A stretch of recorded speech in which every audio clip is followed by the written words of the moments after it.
My love for my nation is boundless. My love for my people is endless. All I deserve for this country is only happiness. Let me the first student to wish you a very happy Independence Day. Respected principal ma'am, respected teachers, non-teaching staff and my dear friends, good morning and happy Independence Day to all of you. I would like to welcome you all on the behalf of our school Independence Day celebration. I would like to express my feelings through the following lines. Freedom is not the gift, but the responsibility to accept and maintain it to hand over to the next. Freedom demands sacrifices and it is not the thing we achieve once and forget. आज के दिन हमें एक नया सवेरा मिला था, आंखों में थे आंसू पर चेहरा खिला था।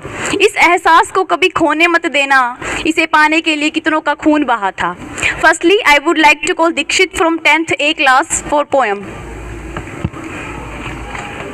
जी प्रिंसिपल मैम, अध्यापक गण व मेरे प्रिय बहनों और भाइयों, मैं आज कविता के माध्यम से आप सभी के सामने अपने विचार रखकर आज़ादी के अमृत महोत्सव के जश्न का हिस्सा बनना चाहता हूं।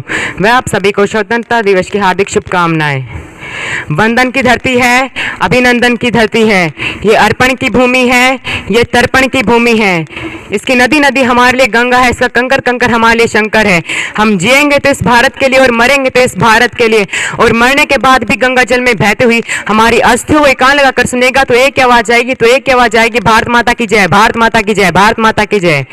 एक माँ का इकलौता बेटा कहते हैं कि फौजी था, लाड़ प्यार में पला था वो तो कहते हैं मनमौजी था। 9 महीने जिसे पेट में पाला उसे नजरों से दूर किया, सीमा पर जाते हैं वो तो जिसने माँ का दूध पिया। कहते हैं कि वो बेटा कुछ दिन की छुट्टी आया था, देकर टेलीग्राम माँ ने उसको तुरंत बुलाया था। बेटे का ब्याह रचा दूं, माँ का बस अरमान था, सीमा की बातों को लेकर बेटा कुछ परेशान था। चट मंगनी पट ब्याह बेटे को वापस जाना था, माँ का सपना पूरा कर सीमा पर कर चुकाना था। शादी के दिन साथ हुए थे, उसने बिस्तर बांध लिए, बहू को माँ के पास छोड़कर बस यादों के साथ चले। तोप व गोले की यारो चूड़ी की खनक दबाती थी, जीवन में उसे पहली बार घर की याद सताती थी।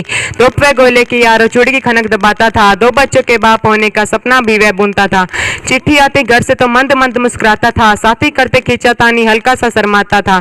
तभी उसे मालूम हुआ कि उसको रण में जाना है, सीमा में कुछ कुत्ते घुसे हैं, उनको मार गिराना है। चोटी पर वह पहुंच गया और जाकर झंडा गाड़ दिया, दुश्मन के झंडे को उसने टुकड़े टुकड़े फाड़ दिया। लेकिन कुत्ते ज्यादा थे और वो जो अकेला था, नहीं दिखाई पीठ शेर ने सीना बस दिखलाया था। हिंद पे मिटने वाला वो जय हिंद बोलकर चला गया, सारे अरमा सारे सपने 3 रंगों में घोल गया। उसी तिरंगे में लिपटा वो घर तक यारो आया था, माँ ने गर्व किया था केवल आंसू एक न आया था। नमन करो इस माटी को जिस माटी में वो खेला था, कहते हैं इसी देश का बेटा वो अलबेला था। नमन करो उसको भी यारो जिसकी मेहंदी गीली है, चंद क्षणों में जाने वो कितनी सदियां जीली है। उस बहन से पूछो कि तुम कैसे जीवन काटोगी, अपने दुख और दर्द को भला किससे बांटोगी। वो देवी बोली कि मुझको तो कोई दर्द नहीं, देश की खातिर जो मिट जाए उनसा कोई मर्द नहीं। ऐसी देवी के चरणों में सारी दुनिया झुकती है, सर भी मेरा झुकता है और कलम भी मेरी झुकती है। जय हिंद, जय भारत, धन्यवाद।